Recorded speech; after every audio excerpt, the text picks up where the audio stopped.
दोस्तों, भारत की चुप्पी के पीछे के वाकई में मायने क्या है? क्या प्रधानमंत्री नरेंद्र मोदी की सरकार ने एक साइड चूज कर ली है? दोस्तों, ये सवाल अब देश की मीडिया में तैरे न तैरे, देश के राजनीतिक गलियारों में तैर रहा है। क्यों? क्योंकि भारत के इतिहास में ऐसा शायद ही पहली बार हुआ हो कि इतना बड़ा टकराव हो रहा है।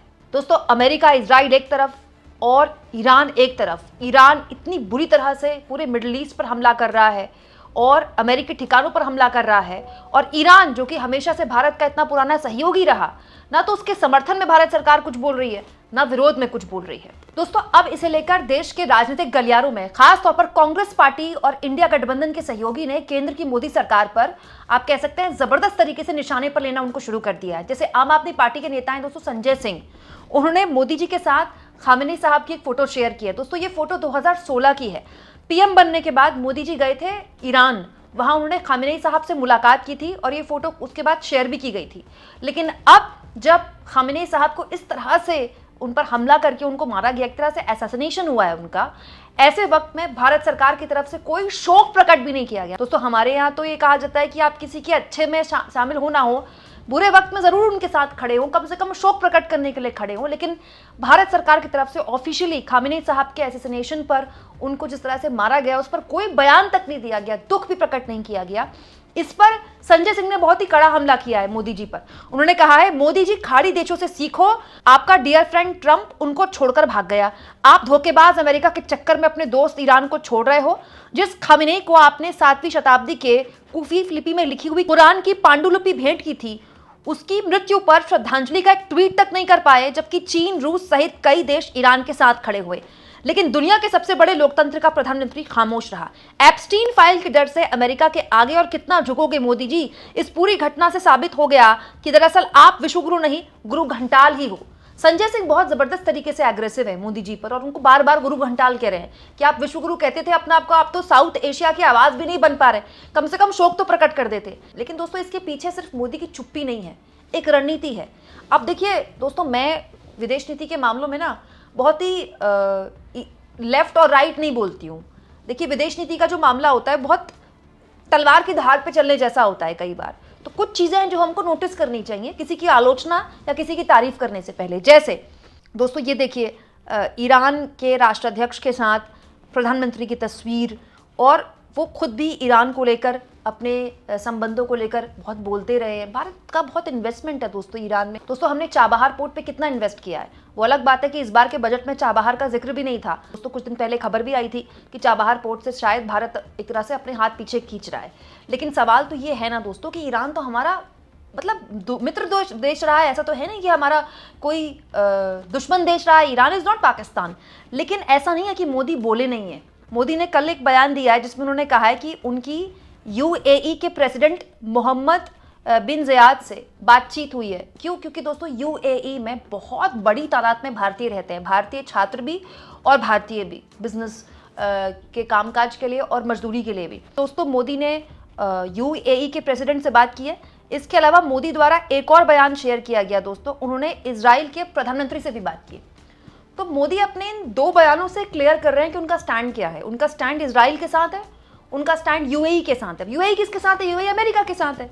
तो बेसिकली मोदी, या फिर ये कह ले भारत सरकार, अपना स्टैंड क्लियर कर रही है, कुछ ना बोल के भी बहुत कुछ बोल रही है। दोस्तों, क्या प्रधानमंत्री नहीं जानते थे कि जब वो इजराइल जा रहे हैं, एक ऐसे वक्त में जा रहे हैं जब इजराइल और अमेरिका कभी भी ईरान पर हमला कर सकता है। मोदी के वापसी आते ही इजराइल से अमेरिका और इजराइल ने हमला कर दिया ईरान पर। मोदी वहां जानना टाल सकते थे, वो जानते थे कि उनके जाने को किस तरह से इंटरप्रेट किया जाएगा। लेकिन उसके बावजूद भी मोदी गए, क्योंकि मोदी एक स्टैंड ले रहे हैं, इजराइल और अमेरिका के साथ का स्टैंड। अब इस स्टैंड से दोस्तों लॉन्ग टर्म फायदा भी हो सकता है, नुकसान भी हो सकता है। इसको कैसे इवैल्यूएट किया जाए?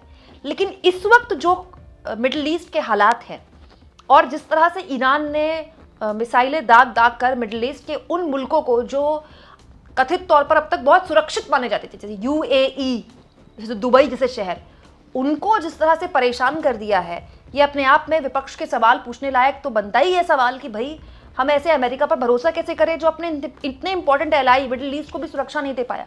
जैसे दोस्तों, अभी मैंने आपको थोड़ी देर पहले खबर दिखाई थी कि अमेरिका के कुछ प्लेन्स कुवैत ने दावा किया है कि गिरे हैं।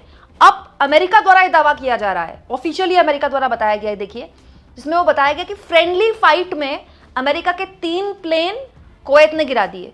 अच्छा, फ्रेंडली फाइट क्या होती है, मेरे तो ये समझ नहीं आया दोस्तों। मतलब गलती से गिरा दिए कुवैत ने अमेरिका के प्लेन।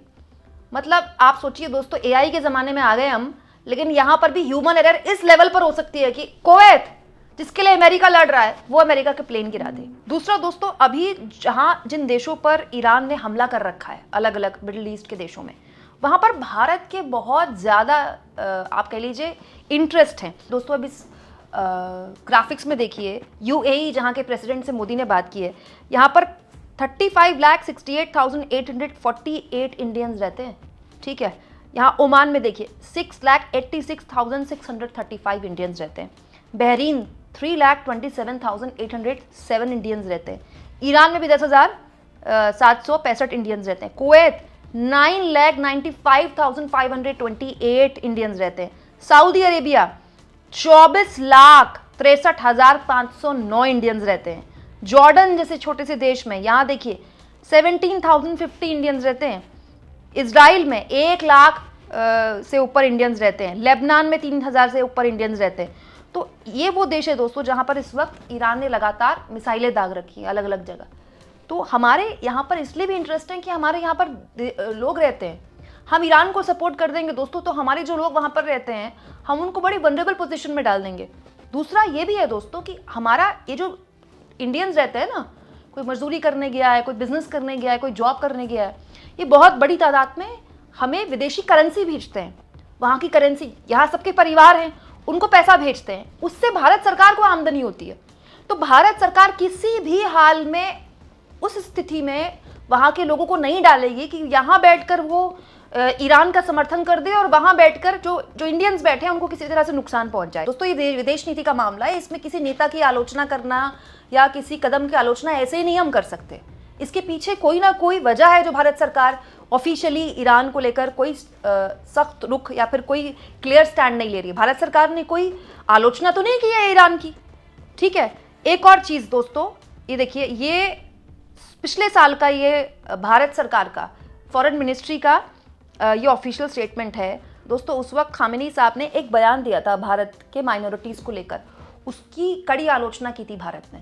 तो ये बात भी है कि माइनॉरिटीज़ को लेकर खामेनी साहब भारत को लेकर जो बयान दे रहे थे वो भारत सरकार को थोड़ा आपत्ति थी इससे। लेकिन ये बात भी सच है कि ईरान से तो भारत सरकार के संबंध रहे, हमेशा से रहे। खुद मोदी जी गए हैं खामेनी साहब से मुलाकात करने। लेकिन अभी ईरान जिस सिचुएशन में है उसमें भारत को कोई एक रुख तो चुनना ही था। अब आप चीन को देखिए, चीन ने पहली बार कड़ा रुख अख्तियार किया। ठीक है, भत्सना कर दी अमेरिका की, लेकिन और तो कोई कदम नहीं उठाया ना। चीन के एक्चुअली में हैवी इन्वेस्टमेंट है ईरान से, ईरान के अंदर चीन ने बहुत तगड़ा इन्वेस्टमेंट किया हुआ है। लेकिन चीन क्या ईरान को ओपनली मदद कर रहा है? अभी तक तो ऐसी कोई खबर नहीं आई। अब महीने 2 महीने बाद कोई जानकारी निकल कर आ जाए तो कुछ कह नहीं सकते। क्यों? क्योंकि चीन ये समझता है कि अभी अगर आप ओपनली ईरान का समर्थन करते हैं तो मतलब आप अमेरिका के सामने खड़े हैं। अमेरिका के सामने इस समय कौन खड़ा होना चाहेगा? दोस्तों भारत का इससे एक स्टैंड भी क्लियर होता है, जो कि नया स्टैंड है। देखिए, हमने हमेशा इस बात का समर्थन किया है कि 2 देशों के बीच में अगर समस्या है तो वो 2 देश ही निपटाएंगे। यही हमारा भारत और पाकिस्तान को लेकर स्टैंड रहा है कि तीसरा इसमें कोई दखल नहीं देगा, है ना। लेकिन इस बार हमने इस मामले में बयान ना देकर उस स्टैंड से अलग एक स्टैंड लिया है। क्यों? क्योंकि अगर इजराइल और ईरान के बीच में कोई भी गतिरोध था तो वो दोनों बैठकर डिसाइड करेंगे ना, अमेरिका इसमें क्यों हस्तक्षेप कर रहा है। दूसरा, जहां तक मोदी जी की चुप्पी है दोस्तों, कि जब भी मुश्किल हालात होते हैं मोदी चुप ही रह जाते हैं। आप दोस्तों, जब से ट्रेड डील हुई है भारत की अमेरिका के साथ, 1 महीने के आसपास का वक्त हो गया, एक शब्द मोदी ने ट्रेड डील पर बोला है? एक शब्द? क्या क्या सवाल उन पर नहीं खड़े हो गए? पिछले 2-3 महीने से ट्रंप ने क्या नहीं बोला है भारत को? मतलब वो ऑपरेशन सिंदूर के बाद से और उससे पहले से ही भारत को अपमानित कर रहे हैं। कोई दिन नहीं छोड़ते वो भारत को अपमानित करने का। लेकिन प्रधानमंत्री की जुबान से चू नहीं निकलती, वो नहीं बोलते हैं। मणिपुर को लेकर आज तक मोदी कुछ नहीं बोले हैं। कोविड की दूसरी वेव किस तरह से निकली है, क्या तबाही उसने देश में मचाई, पीएम बिल्कुल गायब रहे टीवी से पूरा 1 महीना। ये हम हमेशा देखते हैं कि जब भी कोई मुश्किल हालात होते हैं जिसपे मोदी को अपना स्टैंड बताना होता है, एक लीडरशिप वाली रोल में आना होता है, मोदी गायब हो जाते हैं। इसी पे दोस्तों मुझे कुछ साल पहले मनमोहन सिंह की एक बात याद आ रही थी, जब उनसे एक विदेशी पत्रकार ने पूछ लिया था कि अमेरिका का इराक में जो स्टैंड है उस पर आप किस तरह से देखेंगे। इराक पर अमेरिका ने हमला कर दिया कहते हुए कि इनके पास हथियार है। बाद में सद्दाम हुसैन को फांसी हो गई। क्या मिला? इराक डिस्टेबलाइज हो गया, वहां से कोई हथियार नहीं मिले। वो एक एक फेल्ड एडवेंचर रहा अमेरिका का। मनमोहन सिंह ने विदेशी पत्रकारों के सामने इस बात को बोला कि इराक अमेरिका की गलती थी। मनमोहन सिंह प्रधानमंत्री रहते हुए अमेरिका के साथ संबंध बेहतर कर रहे थे, उसके बावजूद भी मनमोहन सिंह ने अपना एक स्टैंड लिया। क्या पीएम मोदी उस तरह का स्टैंड कभी ले पाएंगे? हालांकि हमें यह भी समझना होगा दोस्तों कि 2024 से अब तक जो पूरी वर्ल्ड ऑर्डर है वो बहुत बदल गया है। ट्रंप के आने के बाद ट्रंप को सीधे तौर पर चुनौती देना मोदी अफोर्ड नहीं कर सकते, तब जब वो ओपनली कह रहे हैं कि वो मोदी का करियर नहीं तबाह करना चाहते। फिर भी ईरान के सुप्रीम लीडर के इस तरह से उनकी मौत के बाद एक श्रद्धांजलि तक अर्पित न करना, शोक भी प्रकट न करना, ये भारत सरकार का स्टैंड आपको कैसा लगा दोस्तों? कमेंट बॉक्स में जरूर लिखें।